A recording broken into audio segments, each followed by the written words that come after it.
L'ancienne ville minière de Gagnon, fermée en 84 des suites de la chute du prix du fer, pourrait reprendre vie. Le prix du métal est élevé et ainsi la compagnie Quartier Iron relance cet été des activités d'exploration tout près de l'ancienne ville. D'autres minières, Tata Steel, Tacora Ressources ou Champion Iron par exemple, songent aussi à augmenter leur production. On entend presque plus parler les minières de réduction de coûts, de quoi que ce soit, ce qui était le cas en 2014, 15, 16.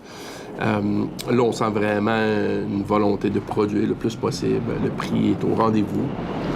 Vendu autour de 100 $ la tonne, soit près du double du prix en 2015, le fer québécois bénéficie d'un avantage qui majore sa valeur, la qualité du minerai.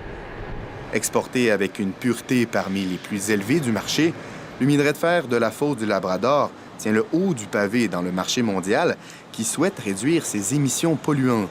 Le produit que nous avons, particulièrement à Stufferville, ce qu'on appelle Timmins High Grade Interfine, c'est un produit bien recherché parce que c'est un produit qui est quasiment pur et puis qui demande très peu de traitement au niveau des fourneaux. Parmi ces acheteurs de minerai de fer, la Chine contribue largement à la vigueur de cette demande. Le gouvernement chinois tente de réduire la pollution de l'air émise par ces industries.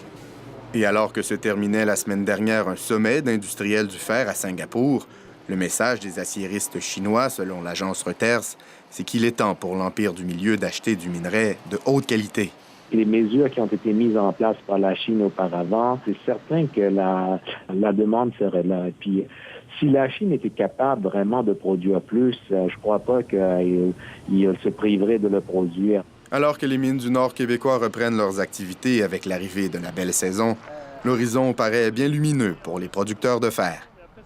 Ici Jean-Louis Bordelot, Radio-Canada, à Sept-Îles.